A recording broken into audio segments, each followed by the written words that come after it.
Hoy en Iotopía continuaremos con la serie dedicada a la reintegración de los excombatientes en grupos armados ilegales. En este segundo capítulo abordaremos el conflicto armado en una de las regiones más golpeadas por la violencia en nuestro país, la región de los Montes de María.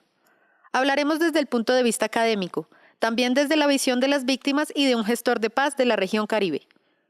Continuaremos con la dura experiencia de Mayerlin y José al interior de los grupos armados ilegales.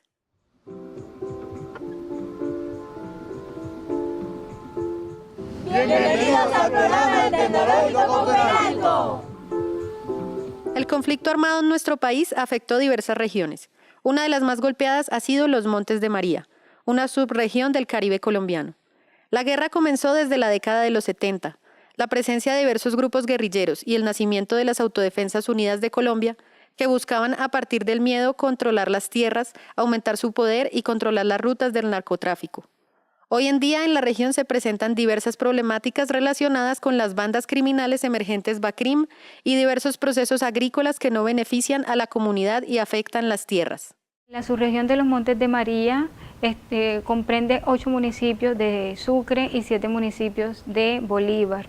Es una subregión que es rica, es productiva, las tierras, los montes, generan los medios de producción y de alimentación de las ciudades o de la costa.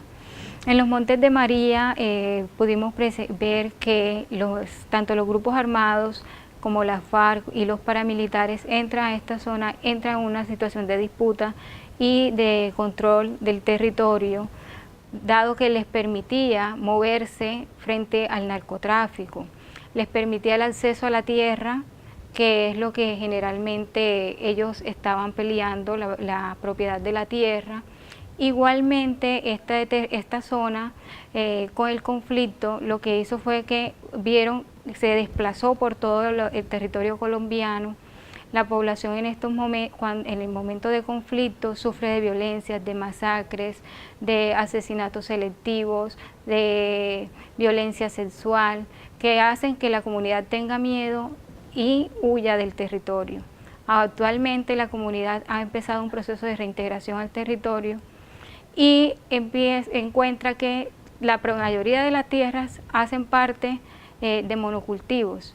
En María la Baja, prácticamente todo el territorio de María la Baja se está cultivando la palma de aceite, que le hace un daño a la tierra y que le impide a la población poder sembrar alimentos del pan coger. La población civil de los municipios y corregimientos de los Montes de María ha vivido una crisis humanitaria constante. Son las víctimas directas del fuego cruzado entre los grupos guerrilleros y paramilitares. También han sufrido por el despojo de las tierras. Las autodefensas llevaron a cabo medio centenar de masacres, casi 4.000 asesinatos políticos, 200.000 desplazamientos forzados y diversas violaciones a los derechos humanos. Los montemarianos a través del tiempo han resistido los diversos embates de la guerra. El conflicto empezó a llegar en la región desde los años 70, de las primeras masacres que subieron en San José, los primeros muertos. Y en esta región marialabajense se concentró más el conflicto, más fue ya en los años, desde el 90, 97, 99, hasta el 2002. Fue que hubo más la concentración de las masacres y las reclutaciones a menores, violaciones a mujeres, maltratos a mujeres, a la familia, jaladores de ganado, se llevaban los cultivos, nos prohibían entrar a los cultivos, muchos cultivos se perdieron en la región, se nos llevaban nuestros hijos para reclutamiento. En ese entonces hubieron muchas masacres, se encontraban muchos muertos, hay muchas fosas comunes en esa región, en toda la región de Montes de María. Bueno, sí, la esperanza que tenemos nosotros como campesinos es que todo mejore. Nuestros niños que ahorita están agarrando la vida, hay mucho embarazo a temprana edad, hay muchos niños agresivos, hay mucha drogadicción. Pero nosotros tenemos la fe en que nosotros tenemos que mejorar, tenemos que superar esa actitud que tienen nuestros hijos, que son los que van a quedar para un mañana, son los que van a quedar en la región. Entonces nosotros sí tenemos fe, sí miramos, sí tenemos una mirada a que todo va a cambiar.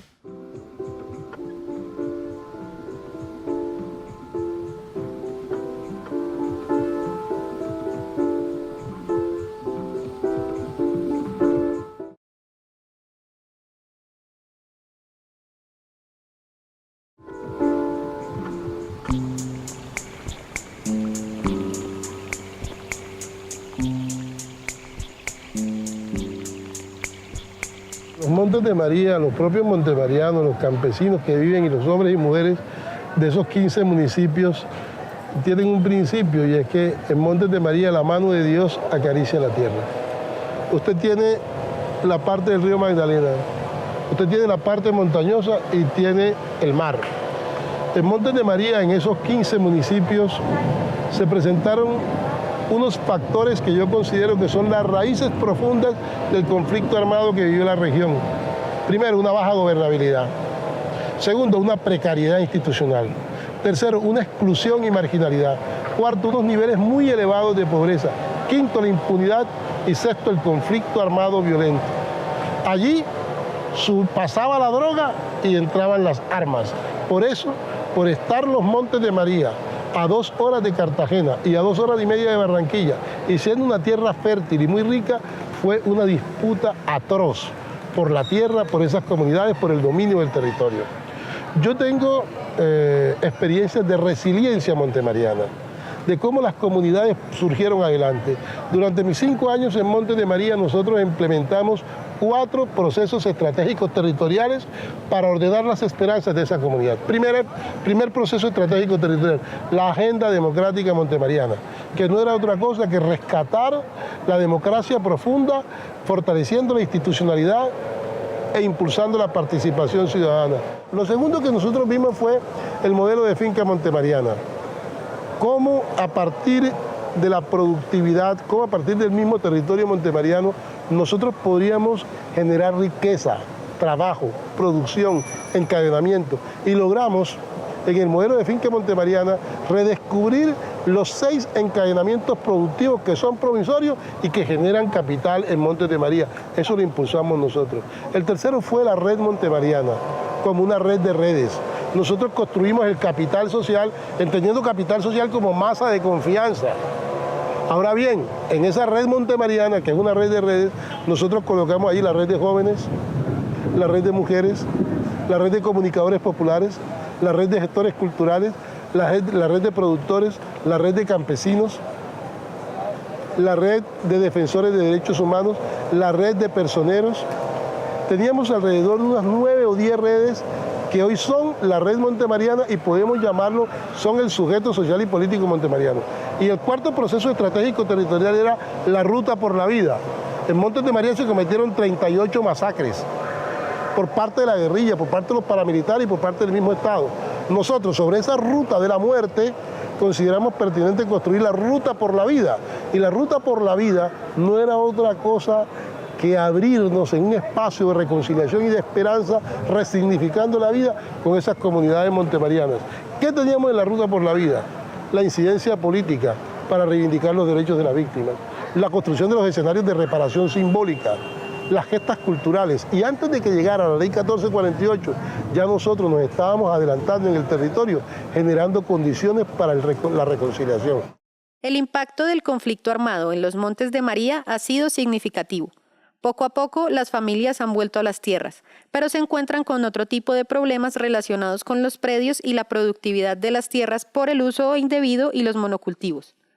Desde el punto de vista social, el panorama es desolador, pero la esperanza reside en el espíritu y la convicción montemariana, una comunidad trabajadora que lucha por la paz y, como dice el padre Rafael Castillo, es fundamental fortalecer la institucionalidad para encontrar un camino a la paz y a la reconciliación en la región. La paz y la reconciliación son fundamentales para el progreso en los Montes de María. Un ejemplo de paz y reconciliación en la región montemariana es la historia de vida de Mayerlin y José, que en el pasado hicieron parte de los grupos armados ilegales y hoy en día trabajan por su comunidad para salir adelante. Además, son gestores de paz. Continuamos con la historia de vida de Mayerlin y José, que nos hablan de sus duras experiencias al interior de los grupos armados ilegales. Cuando fui radista, se me extravió un código, y el código era el del bloque con el secretariado. Pero no se me extravió, sino que allá uno empieza a crear como envidia del uno con el otro. Y por maldad me cogieron el código y me lo extraviaron, se me desapareció. El día que iba a ver la comunicación a las 9 de la mañana, eran las comunicaciones con el secretariado. Fui a buscar el código y no lo encontré. Expuse lo que había sucedido y bueno, no me creyeron. No me creyeron que se me había extraviado, sino que me trataron de infiltrada del ejército.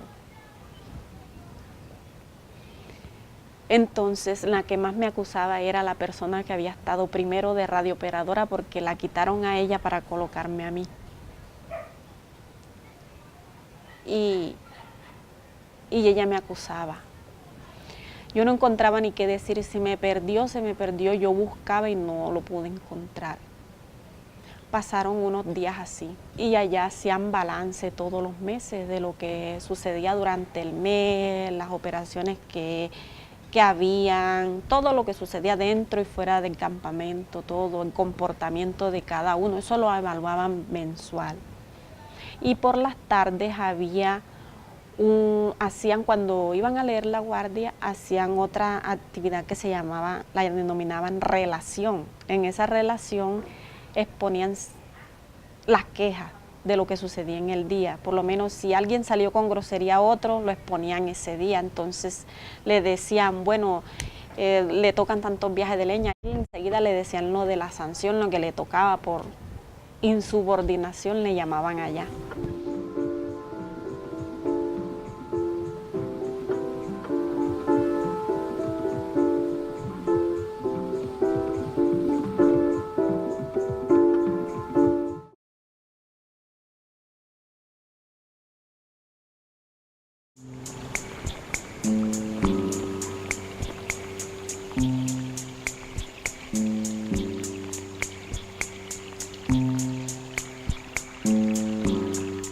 Se pasaron como 2 o 3 meses y empezaron a llegar los comandantes de los frentes del bloque Caribe. Y en esa reunión de bloque llevaron nuevamente la queja, que a mí por qué me seguían teniendo de radiooperadora si a mí se me había perdido el código de comunicación del bloque con el secretariado.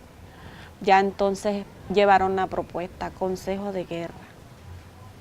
Uno puede elegir un defensor y está un acusador. Y resulta de que el defensor no era ningún defensor, también acosaba. Bueno, entonces ya todo el mundo empezó por votación a elegir y me salió fusilamiento, o sea que me tenían que asesinar. Esa tarde, ya cuando terminó todo, me dijeron, vamos, ¿y para dónde voy? Vamos para que se bañe. Y me recuerdo que yo les dije, ¿y para qué? Había un muchacho que le decían chavala. Y yo le dije, ¿para qué chavala? ¿Para qué me voy a bañar si me voy a morir? Díaz, déjame aquí. Y bueno, yo me quedé ahí. Esa tarde yo no me bañé esperando que en cualquier momento me cogieran y pasó esa noche, esa noche no dormí, todo el ruido lo sentía. Cuando había el cambio de guardia que llegaba el uno con el otro, ya yo enseguida me imaginaba, ya me van a llevar. Ya. Se pasó esa noche, se pasó ese otro día. A los 5 días nuevamente revocaron el consejo de guerra. Otra vez lo repitieron. Y nada, no se pudo hacer nada, fusilamiento. Me llevaron nuevamente para donde me tenían detenida y como a los 3 días nuevamente revocaron el consejo de guerra.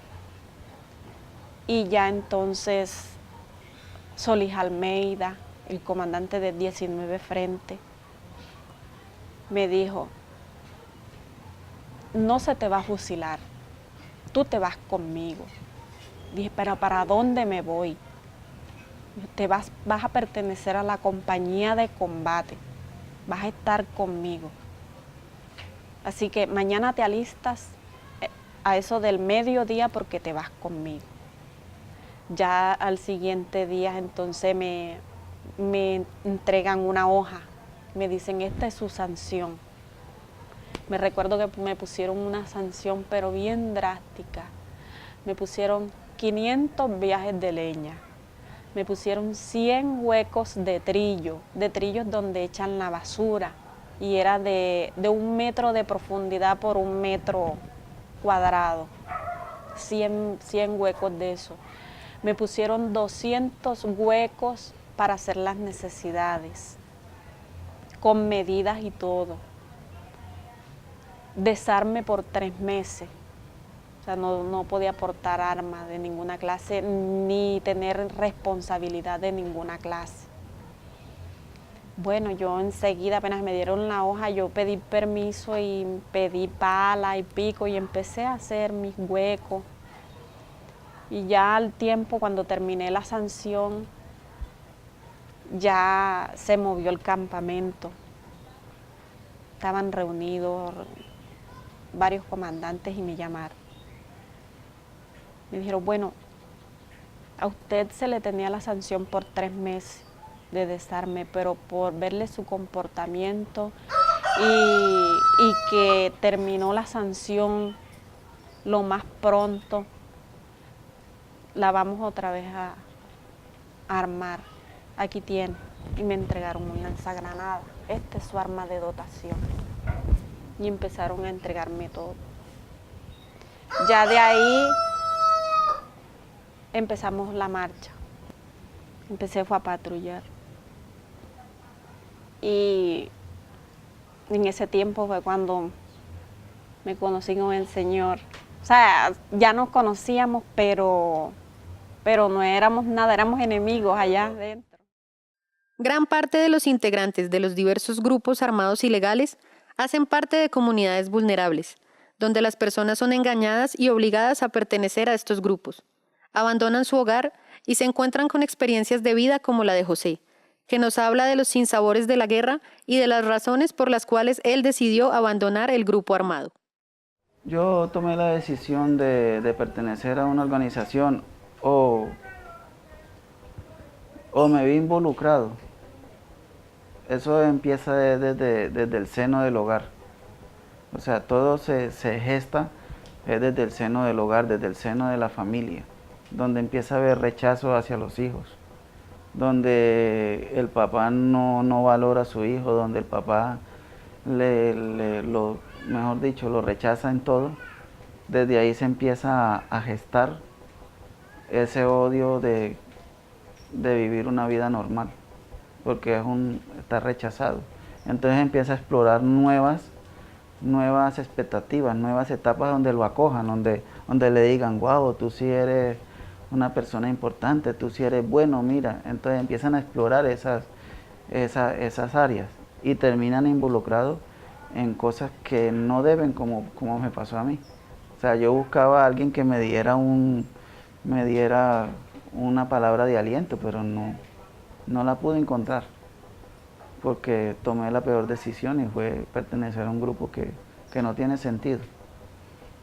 La convivencia en el grupo, cuando ya tomé la decisión ya de estar dentro de la organización después de haber sido miliciano, fue algo duro, porque ya tomó uno una decisión de por vida. Ya no tiene la oportunidad de salir, ya no puedes hacer nada sin consentimiento del mando medio o del mando que está encargado.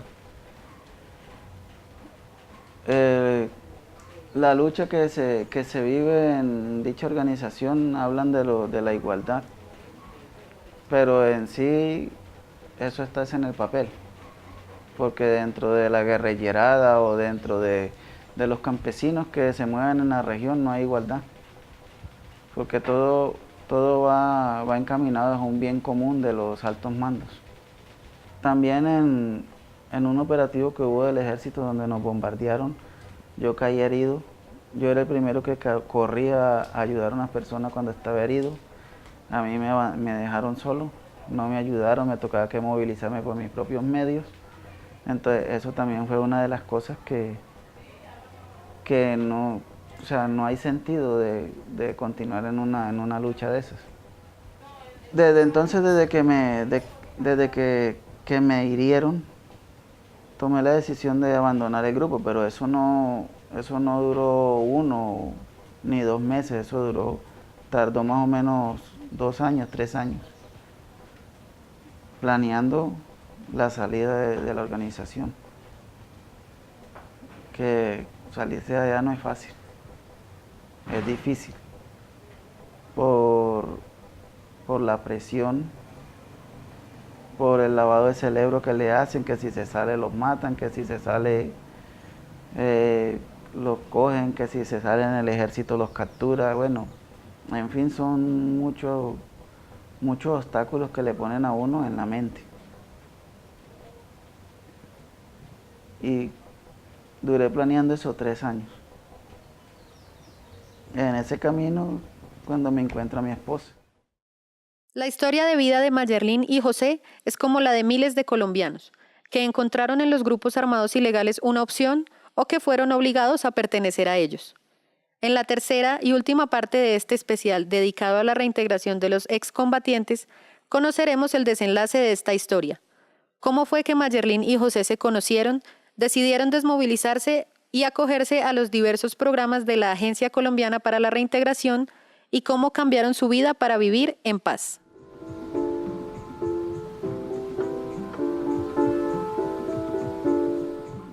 No se pierdan nuestro próximo programa.